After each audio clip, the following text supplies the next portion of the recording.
તો મારા ભાઈ તમે આ વિડીયો જુઓ, એક નાનકડો છોકરો અને તમે આ ભાભી જુઓ ભાઈ, કેટલા ઉંમરના ભાઈ. આ તમે જુઓ, આ બંને લગ્ન કરી દીધા. મારા ભાઈઓ, હાલ સોશિયલ મીડિયાની અંદર ક્યાંક ને ક્યાંક એક વિડીયો વાયરલ થયો, જેની અંદર મિત્રો તમે જોઈ શકો છો કે એક બેન કે જે મારી ઉંમરના કહેવાય, મારાથી મોટી ઉંમરના કહેવાય, કેમ કે ડોશી થઈ ગયા ભાઈ. પણ આ બેન તમે જુઓ, ક્યાંક ને ક્યાંક જે સામેવાળો છોકરો જે લગભગ 10 કે 15 વર્ષનો હશે, એ છોકરાને હાર પહેરાવી નાખ્યો. ત્યારબાદ સોશિયલ મીડિયામાં લોકો સમજ્યા કે આ બંને લગ્ન કરી દીધા. મિત્રો, સાચી હકીકત શું? ચાલો આજના વિડીયોની અંદર આપણે જાણવાની કોશિશ કરીએ.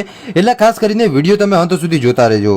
આપણે વિડીયોની શરૂઆત કરીએ એની પહેલાં ખાસ કરીને વિડીયોને એક લાઇક કરજો. ચેનલ ઉપર પહેલી વાર જ આવતા હોય તો ચેનલને પણ અવશ્ય સબસ્ક્રાઇબ કરજો, જેથી કરીને આવનારા સમયની અંદર તમને આવા અનેકો વિડીયો મળતા રહેશે. હાલ સોશિયલ મીડિયાની અંદર ક્યાંક ને ક્યાંક આ ડોશીમાનો વિડીયો વાયરલ થયો, જેમાં ડોશીમા ક્યાંક ને ક્યાંક એ છોકરાને તમે જોઈ લો મિત્રો કે એ ફૂલોનો હાર પહેરાવી રહ્યા છે. ત્યારબાદ જ્યારે મેં પૂરેપૂરું એનાલિસિસ કર્યું, કેમ કે જ્યારે હું કોઈ પણ વિડીયો બનાવતો હોઉં તો એની પહેલાં મારે રિસર્ચ કરવું પડે કે આ વિડીયોમાં હકીકત કેટલી હતી.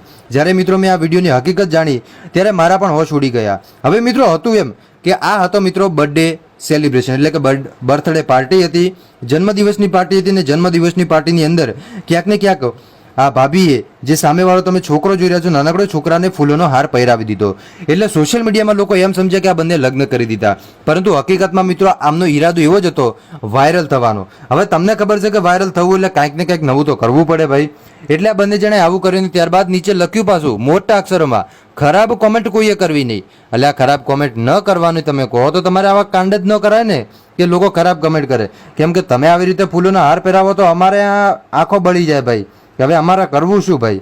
એટલે ખાસ કરીને આવા વિડીયો ન બનાવો ભાઈ, જેથી કરીને બીજા લોકોને દુઃખ થાય ભાઈ.